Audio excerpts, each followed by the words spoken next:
जनप्रतिनिधि जो हमारे किसान भाइयों को, हमारे लोगों को, चाहे वो महिला कृषक हो या पुरुष कृषक हो, उन्हें निरंतर प्रेरित करने का कार्य करते हैं।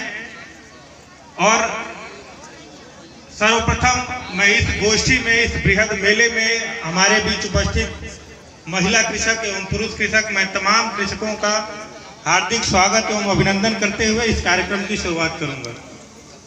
सबसे पहले मैं थोड़ा सा परिचय दे दूं अपना। मैं परिचय स्टार्ट करता हूं क्योंकि ये जानना जरूरी है। आज ये गोष्ठी और मेला तो एक अवसर है, एक मंच है जिसपे हम लोग बहुत सारी तकनीकी पहलुओं पे बात करेंगे, लेकिन उसके साथ साथ इस गोष्ठी के संपन्न होने के पश्चात भी हम कैसे जुड़े रहें, कैसे खेती बाड़ी के कार्यों में आप वैज्ञानिक सहयोग ले पाएंगे, इसलिए ये आपको जानना जरूरी है। आज अपने गोरखपुर जनपद में माननीय मुख्यमंत्री जी के प्रयास से इस जिले में 2 कृषि विज्ञान केंद्र हैं। पहला कृषि विज्ञान केंद्र आप लोग जानते हैं बेलीपार में स्थापित है, और एक और नया कृषि विज्ञान केंद्र आपके बढ़िया चौक जो जंगल कौड़िया ब्लॉक में आता है वहां पे स्थापित अभी जल्दी हुआ है। इसलिए हम लोगों का थोड़ा सा अभी परिचय उतना ज्यादा नहीं है, 2-4 बार ही हम लोग आए हैं।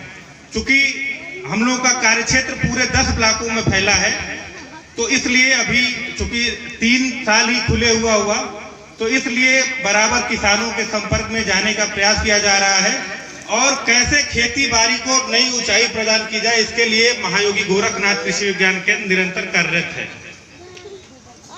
आज का ये जो कृषि मेला है, जो कृषि गोष्ठी है, ये इसका जो दृश्य है अत्यंत ही मनमोहक और अलग विशेष महत्व रखता है। वो इसलिए रखता है कि आप देख सकते हैं कि मुझे लगता है कि बहुत ही कम ऐसी गोष्ठियां होती हैं जहां पे महिलाओं की भागीदारी हमारे पुरुष किसानों से ज्यादा हो, और ये उनमें से एक उसी प्रकार की ये गोष्ठी है, ये बृहद मेला है जिसमें महिलाओं की सहभागिता पुरुषों की अपेक्षा ज्यादा है। ये इस बात को दर्शाता है कि महिलाएं अब तैयार हैं। केवल गृह मंत्रालय का कार्यभार ही नहीं देखने जा रही, बल्कि खेती की कमान को भी वो अपने हाथ में लेने जा रही। ये बहुत ही अच्छा मैसेज इस सहजनवा ब्लॉक से हम सभी जितने भी हमारे भी जनप्रतिनिधि हैं और जितने भी विशेषज्ञ हैं, कृषि विभाग है, उनको देने का कार्य महिला कृषक कर रही हैं। चलिए मैं अपनी बात प्रारंभ करूं। कुछ इस समय जो भारत सरकार के कदम हैं, जो कुछ डिसीजन लिए गए हैं, उसके सापेक्ष मैं अपनी बात को स्टार्ट करना चाहूंगा। जैसे आप लोगों ने देखा होगा, इस समय कोरोना काल में भारत सरकार ने कुछ ऐसे कृषि में संशोधन किए और काफी उस पर हो हल्ला भी कई जगह मचा हुआ था। बाकी ये जो कृषि संशोधन, जो कृषि विधेयक में संशोधन है, वो संशोधन क्या है और उस पर खेती बाड़ी में क्या क्या उस पर असर पड़ने जा रहा है, इसके बारे में थोड़ा सा आपको जागरूक करना चाहूंगा, फिर अपनी बात को आगे बढ़ाना चाहूंगा। तो इसमें जो है कृषि विधेयक 2020 जो लाया गया, उसमें मुख्य रूप से 3 ऐसे संशोधन किए गए, 3 ऐसे कानून लाए गए। मैं मोटा मोटी आपको बता रहा हूं, बताने का प्रयास कर रहा हूं कि जो 3 विधेयक हैं वो कौन कौन से हैं, उसमें क्या क्या गवर्नमेंट ने क्या क्या करने का प्रावधान किया है। जो पहला उसमें संशोधन किया गया कृषि बिल में, ये था किसान उत्पादन, व्यापार और वाणिज्य। पहले आप लोग जानते होंगे, पहले आप लोगों ने देखा होगा कि हमारे पास एक लिमिटेशन हुआ करता था कि हम गोरखपुर के किसान हैं तो अपने उत्पाद को, अपने अनाज को लेके केवल हम गोरखपुर की मंडी में ही जा सकते थे। सरकार को ये लगा कि इस बाध्यता को समाप्त कर देना चाहिए, और इस बिल में जो पहला ये जो संशोधन किया गया, इसी को लेके किया गया कि अगर गोरखपुर का किसान है और गोरखपुर की मंडी में उसे ज्यादा मूल्य उसके अनाज का नहीं मिल पा रहा है, तो वो अपने बगल के जिले या फिर प्रदेश या देश के किसी भी मंडी में ले जाके अपने उत्पाद को बेच सकता है। यानी कि आप गोरखपुर से, यहाँ से बस्ती की मंडी में भी अपने उत्पाद को ले जाके बेच सकते हैं, अगर आपको आपके उत्पाद का सही दाम मिल रहा है। दूसरी बात, इसमें आप अपने अनाज को ई प्लेटफॉर्म जैसे ई नाम और कई ऐसे सारे जो है ऑनलाइन वेबसाइट गवर्नमेंट ने लॉन्च किया है, जिसपे आप सीधे व्यापारी को अपने अनाज को सही दाम पे बेच सकते हैं। जो दूसरी बात थी, मूल्य आश्वासन वाली विधेयक। इस विधेयक में क्या हुआ कि सरकार ने कॉन्ट्रैक्ट फार्मिंग को मंजूरी दे दी। कॉन्ट्रैक्ट फार्मिंग मतलब कॉन्ट्रैक्ट पे जो खेती होती है, अगर आप खेती करने में असमर्थ हो या फिर आपको लगता है कि आप जितना लाभ ले पा रहे हैं उससे ज़्यादा लाभ आप किसी के साथ, किसी कंपनी के साथ या किसी संगठन के साथ कॉन्ट्रैक्ट करके ले सकते हैं, तो गवर्नमेंट ने इस प्रावधान में आपको छूट दिया कि ठीक है, आप कॉन्ट्रैक्ट फार्मिंग कर सकते हैं।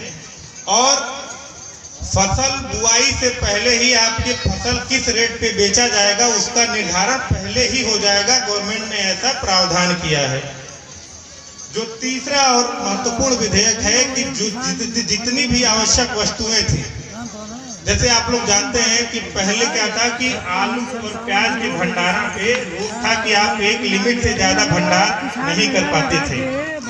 अनाज के साथ साथ तिलहन दलहन और इसमें भंडारण पे प्रतिबंध था। लेकिन अब इस संशोधन के बाद हमारे किसान भाई, अगर उनके पास स्टोरेज की व्यवस्था है, तो वो आलू या प्याज जब उसकी हार्वेस्टिंग होती है, जब कटाई होती है, तो वो औने पौने दाम पे बिकता है।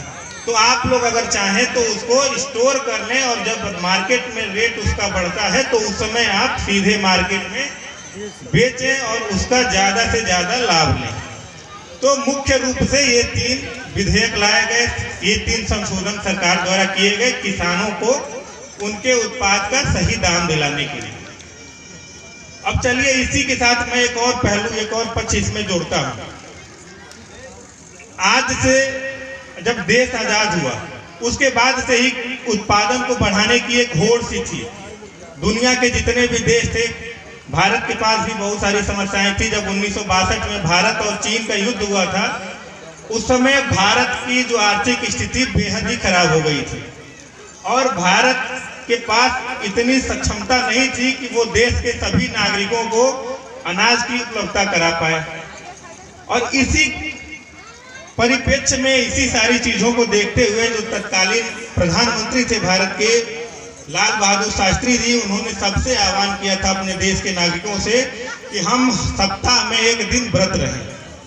क्योंकि अगर हम व्रत रहते हैं तो कुछ अनाज की बचत कर ले जाएंगे और उससे जो जिन लोगों के पास अनाज नहीं पहुंच पा रहे हैं, हम उनके पास भी अनाज पहुंचाने का कार्य कर सकते हैं। एक समय एक दौर वो हुआ करता था।